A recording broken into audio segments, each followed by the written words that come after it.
Arvoyarns. You know, I was thinking about when I was in New York last weekend, and I saw a great exhibit at the Met. All this art based on The Tale of Genji, which is this great novel, Japanese novel written by Murasaki Shikibu, this lady. And it's amazing work, you know. Big book about, you know, the most beautiful man in the world, Prince Genji, and, you know, lots of things happen. Was he an actual person?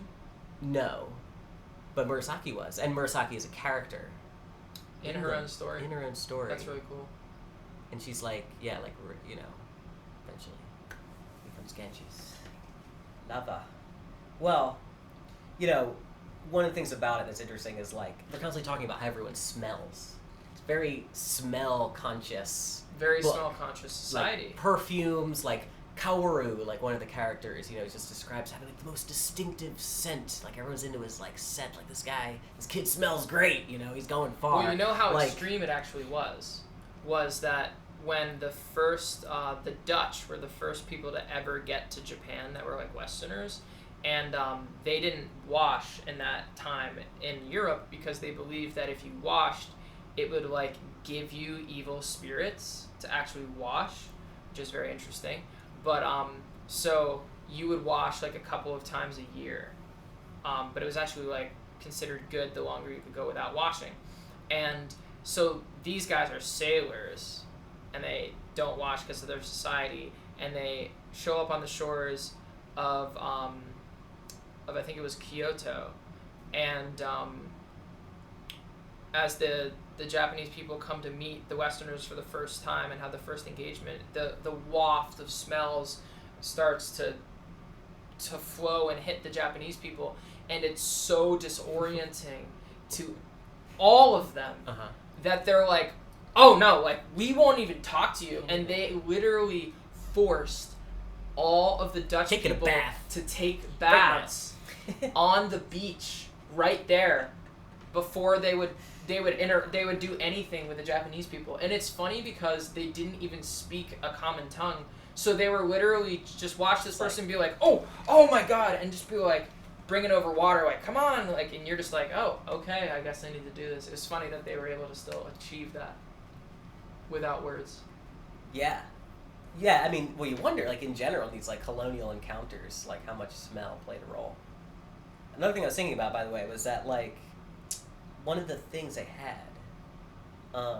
at this Tale of Genji exhibit was, so, I mean, it was, like, a lot of art, like, they had, you know, interesting sort of, like, Buddha statues, like, I think one was, like, from the temple where Murasaki started writing the novel. The book for, you know, essentially 1,000 years or so has been, you know, turned into various kinds of paintings and screens and all sorts of great stuff, but some of the most interesting stuff were these, like, a series of games based on the book.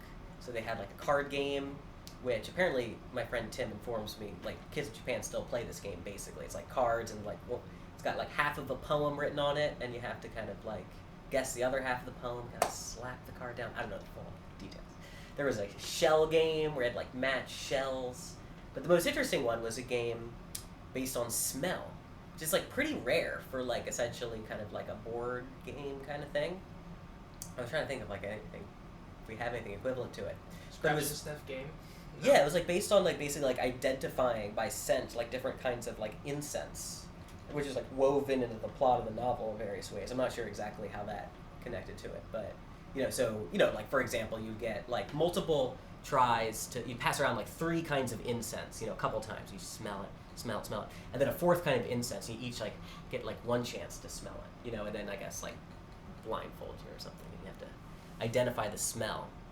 So, I mean, the very fact that, like, I mean, so this is a culture that's, like, playing these games where these kids, you know, are, like, have to memorize, you know, all this poetry, but then they're also, like, these games are, like, sharpening, making more acute, you know, the sense of smell and the ability to, like, distinguish different scents, which, you know, you gotta figure, I mean, besides, you know, in some parts of the world, there being just, like, insane accumulations of human stinkitude, at the same time, you know, you get these sort of, like, highly, like, I mean, I don't know exactly what the average Japanese person, like, what their relationship to perfume was. I mean, the Tale of Asians Genji are is way all more- about, like, a way- very rarefied, like, court culture. Like, it's all the Asian- nobles. Oh. So, I mean, they can afford, perfumes and da-da-da-da and all this stuff. So, like, I don't know what's really going on in the streets. One of but the always interesting things to Arvoyarns.